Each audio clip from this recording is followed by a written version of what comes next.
अच्युतं केशवं कृष्णदामोदरं रामनारायणं जानकीवल्लभम्। अच्युतं केशवं कृष्णदामोदरं रामनारायणं जानकीवल्लभम्। कौन कहता है भगवान खाते नहीं, कौन कहता है भगवान खाते नहीं। बेर सबरी के जैसा खिलाते नहीं, बेर सबरी के जैसा खिलाते नहीं। श्यावर रामचंद्र की जय, पवन सुत हनुमान की जय, उमापति महादेव की जय, गुरुदेव भगवान की जय। आइए आज का श्री हनुमान कथा का 16वां भाग शुरू करते हैं। हनुमान जी और प्रभु श्री राम बैठे हुए हैं और आपस में चर्चा कर रहे हैं। फिर दक्षिण की दिशा की ओर देख करके प्रभु कहते हैं, हे विभीषण, दक्षिण दिशा की ओर देखो, बादल कैसा घुमड़ रहा है और बिजली रह रह करके चमक रही है। भयानक बादल मीठे मीठे हल्के हल्के स्वर में गरज रहे हैं, कहीं कठोर ओलों की वर्षा न हो जाए। विभीषण बोले, हे कृपालु सुनिए, ये ना तो बिजली है और ना ही बादलों की घटा है। लंका की चोटी पर एक महल है, दशग्रीव रावण वहाँ नाच गाना देख रहा है, वहीं का दृश्य है। रावण ने जो सिर पर मेघडंबर जैसा विशाल काला छत्र धारण करके रखा हुआ है, वही मानो बालों की अत्यंत काली घटा है और मंदरी के कानों के जो कर्णफूल हिल रहे हैं, हे प्रभु, वो मानो बिजली की तरह चमक रहे हैं। हे देवताओं के नायक सुनिए, अनुपम ताल और मृदंग बज रहे हैं, वही मधुर गर्जन ध्वनि है। रावण का अभिमान समझकर प्रभु मुस्कुराए, फिर उन्होंने धनुष चढ़ाकर उस पर बाण का संधान किया और एक ही बाण से रावण का छत्र मुकुट और मंदोदरी के कर्णफूल काट गिराए। सबके देखते ही देखते वह जमीन पर आ गिरे, पर इसका भेद कोई न जाना। ऐसा चमत्कार करके श्री राम जी का बाण वापस आकर के तरकस में घुस गया और वहाँ रंग में भंग हो गया। ना भूकंप हुआ, ना फिर जोर से हवा चली, ना कोई अस्त्र शस्त्र ही किसी ने देखा। मुकुट, कर्णफूल और छत्र के नीचे गिर करके ये बड़ा अपशगुन हो गया। सभा के लोग भयभीत हो गए। रावण ने हंस करके कहा, सिरों का गिरना जिसके लिए निरंतर शुभ होता रहा हो, उसके लिए मुकुट का गिरना अपशगुन कैसे हो सकता है। नेत्रों में जल भर करके दोनों को हाथ जोड़ करके मंदोदरी ने कहा, हे प्राणनाथ, मेरी विनती सुनिए। हे प्रीतम, राम से विरोध छोड़ दीजिए, उन्हें मनुष्य जान करके हठ मत करिए। मेरे इन वचनों पर विश्वास कीजिए। वो रघुकुल के शिरोमणि श्री राम जी विश्व रूप हैं। वेद उनके अंग अंग में लोगों की कल्पना करते हैं। पाताल उनके चरण हैं, ब्रह्मलोक उनका सिर है। अन्य भी सभी लोगों का विश्राम जिनके भिन्न भिन्न अंग हैं। भयंकर काल जिनकी भृकुटी संचालन भये हैं। नेत्र सूर्य हैं और बादलों का समूह बाल है। जासु घ्राण अश्वनी कुमारा, निशयर दिवस निमेष अपारा। श्रवण दिशा 10 वेद बखानी, मारुत श्वास निगम निज बानी। अश्वनी कुमार जिनकी नासिकाएं हैं, रात और दिन जिनके अपार निमेष पलक मारना और खोलना है। 10 दिशाएं कान हैं। वेद ऐसा कहते हैं, वायु श्वास है और वेद उनकी अपनी वाणी है। अधर लोभ जम दशन कराला, माया हास बाहु दिक्पाला। आनन अनल अम्बुपत जीहा, उत्पत्ति पालन प्रलय समीहा। लोभ जिनका अधर है, होठ है, यमराज भयानक दांत हैं, माया हंसी है, दिक्पाल भुजाएं हैं, अग्निमुख है, वरुण जीव है, उत्पत्ति पालन और प्रलय उनकी चेष्टा, उनकी क्रिया है। 18 प्रकार की असंख्य वनस्पतियाँ जिनकी रोमोली हैं, पर्वत अस्थियाँ हैं, नदियाँ नसों का जाल है, समुद्र पेट है, नरक जिनकी नीचे की इंद्रियां हैं। इस प्रकार प्रभु विश्व रूप हैं, अधिक कल्पना नहीं की जा सकती। शिव जिनका अहंकार है, ब्रह्मा बुद्धि है, चंद्रमा मन है, और महान विष्णु जिनके चित्त हैं। उन्हीं चराचर रूप भगवान श्री राम ने मनुष्य रूप में जन्म लिया है। हे प्राणपति सुनिए, ऐसा वचन करके प्रभु से बैर छोड़कर श्री रघुवीर के चरणों से प्रेम कीजिए, जिससे मेरा सुहाग बच जाए। पत्नी के वचन सुनकर रावण खूब हंसा, बोला स्त्री का स्वभाव ही डरपोक होता है, उनमें 8 अवगुण सदा रहते हैं। साहस अनित चलपता माया, भय विवेक असोच अजाया, रूप कर रूप सकल तय गावा, अति विशाल भय मोहि सुनावा। साहस, झूठ, चंचलता, माया, छल, भय, डरपोक, विवेक, मूर्खता, अपचितता, निर्दयता, तूने स्त्रियों का समूह विराट रूप गाया है। ये सारे रूप तुम्हारे ही हैं। हे प्रिय, मैं तुम्हें समझाता हूं, सुनो। मेरी प्रभुताई का बखान तुम अच्छी तरीके से जानती हो, तुम्हें चिंता करने की जरूरत नहीं है। हे मेघननी, तेरी बातें बड़ी गूढ़ और रहस्यमयी हैं और समझने पर सुख देने वाली हैं।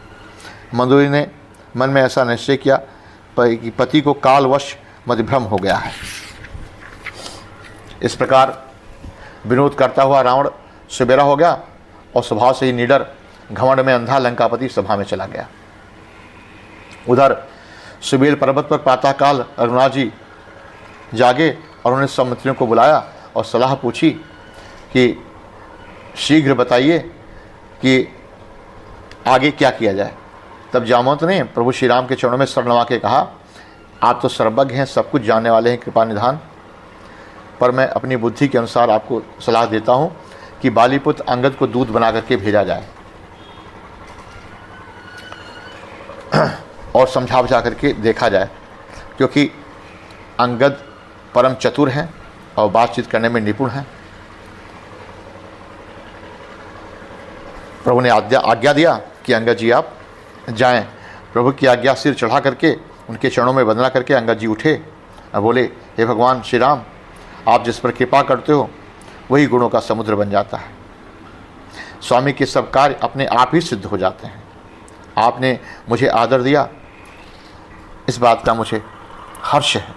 और पुलकित होकर के चरणों में वंदना करने लगे और भगवान की प्रभुता हृदय में धारण करके अंगद सबको सिनेमा करके वहाँ से चल देते हैं। लंका में प्रवेश करते ही रावण के पुत्र से उनकी भेंट हो जाती है, जो वहाँ खेल रहा होता है। बातों ही बातों में दोनों का झगड़ा हो जाता है। दोनों ही अतुलनीय बलवान थे और दोनों ही युवा थे।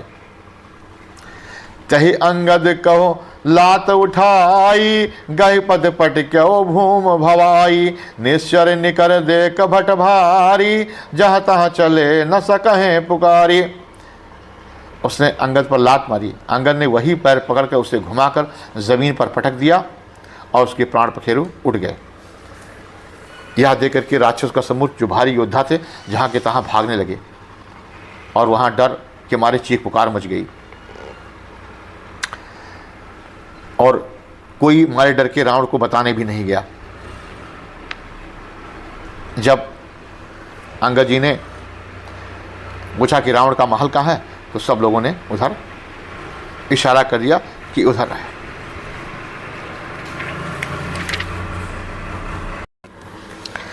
श्री राम जी के चरणों का ध्यान करके अंगद जी रावण की सभा के द्वार पर गए।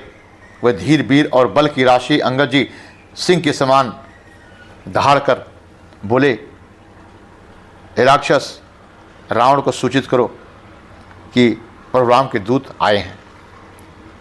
आज्ञा पाकर बहुत सारे दूत दौड़े आए और अंगद जी को बुला के ले गए। अंगद ने रावण को ऐसे बैठा देखा जैसे कोई प्राणयुक्त सजीव काजल का पहाड़ हो। भुजाएं वृक्षों के और सिर पर्वतों के शिखरों के समान है। रोमली मानो बहुत सी लताएं हैं। मुख, कान, नेत्र और कान पर्वत की कंदराओं और खोहों के बराबर हैं। अत्यंत बलवान बांके वीर बालीपुत्र अंगद सभा में गए। वे मन में जरा भी नहीं झिझके। अंगद को देखते ही सब सभासद उठ खड़े हुए। यह देखकर रावण के हृदय में बड़ा क्रोध हुआ। जैसे मतवाले हाथियों के झुंड में सिंह निसंग होकर के चला जाता है, वैसे ही श्री राम के प्रताप का हृदय में स्मरण करके के वह सभा में सिरनवा करके बैठ गए। रावण ने कहा, अरे बंदर, तू कौन है? अंगद ने कहा, हे दशग्रीव, मैं रघुवर का दूत हूँ। मेरे पिता से और तुमसे मित्रता थी, इसलिए हे भाई, मैं तुम्हारी भलाई के लिए यहाँ आया हूँ। तुम्हारा उत्तम कुल है। पुलस्त ऋषि के तुम पौत्र हो। शिव जी की और ब्रह्मा जी की तुम पर विशेष कृपा है। उनसे आपने वर पाया है। लोकपालों और सब राजाओं को तुमने जीत लिया है।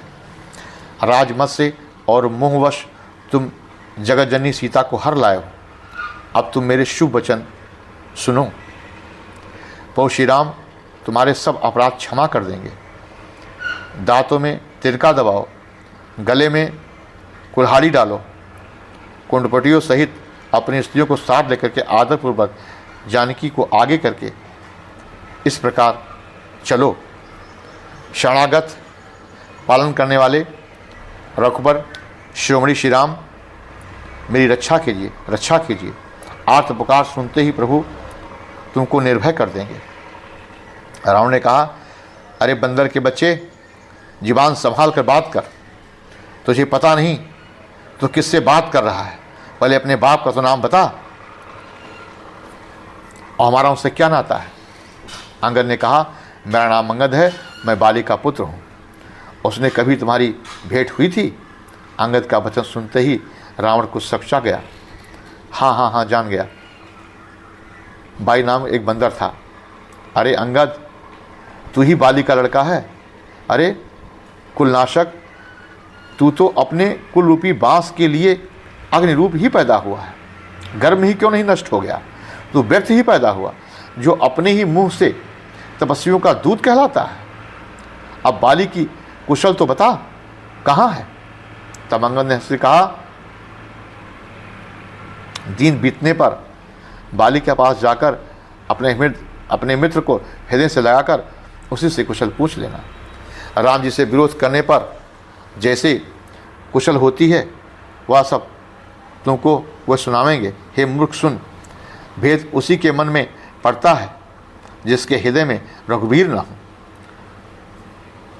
मैं कुल का नाश करने वाला हूँ, या हे रावण, तुम कुल के रक्षक हो। अंधे बहरे भी मेरी बात सुनते हैं, और तुम्हारे तो 20 नेत्र और 20 कान हैं। शिव, ब्रह्मा आदि देवता मुनियों के समुदाय जिनके चरणों की सेवा करना चाहते हैं, उनका दूत होकर मैं कुल को डुबा दिया। अरे ऐसी बुद्धि होने पर तुम्हारा हृदय क्यों नहीं फट गया? बानर अंगद की कठोर वाणी सुनकर के रावण आग तैर कर बोला, अरे दुष्ट, मैं तेरे सब कठोर वचन इसलिए सह रहा हूं, मैं नीति और धर्म को जानता हूं। अंगद ने कहा, तुम्हारी धर्मशीलता मैंने सुनी है। तुमने पराई स्त्री को चोरी की है। दूध की रक्षा की बात तो अपनी आंखों से देख ही ली है। ऐसे धर्म का व्रत धारण करने वाला तुम्हारे सिवा और कौन हो सकता है? नाक कान से रहित बहन को देखकर तुमने धर्म विचार कर ही तो क्षमा कर दिया था। तुम्हारी धर्मशीलता जग जाहिर है। मैं बड़ा ही भाग्यवान हूँ जो मैंने तुम्हारा दर्शन पाया। रावण ने कहा, अरे जड़ जंतु बानर, व्यर्थ बकबक ना कर। अरे मूर्ख, मेरी भुजाएं तो देख। ये सब लोकपालों के विशाल बल रूपी चंद्रमा को ग्रसने के लिए राहु के रूप में हैं। फिर आकाश रूपी तालाब में मेरी भुजाओं रूपी कमलों पर बसकर शिव जी सहित कैलाश हंस के समान शुभा को प्राप्त हुआ था। अरे अंगद, सुन, मेरी सेना में बता कौन योद्धा है जो मुझसे भिड़ सकेगा। तेरा मालिक तो स्त्री के वियोग में बलहीन हो गया है, उसका छोटा भाई उसी के दुख में दुखी और उदास रहता है। तुम और सुग्रीव दोनों तट के वृक्ष हो। मेरा छोटा भाई विभीषण वह भी बड़ा डरपोक है। मंत्री जाम्बवान बहुत बूढ़ा है, अब वह लड़ाई नहीं कर सकता। नल नील तो शिल्पकार हैं, वह लड़ना नहीं जानते। एक बानर जरूर बलवान है जो पहले आया था, जिसने लंका जलाई। यह सुनते ही बालीपुत्र अंगद ने कहा, हे राक्षस राज, सच्ची बात कहो, तुम्हारे नगर को जलाने वाला कोई और नहीं श्री हनुमान जी थे। हे रावण, जिसको तुमने बहुत बड़ा योद्धा करके सराहा, वह तो सुग्रीव का छोटा सा हरकारा था, आ करके और चला गया।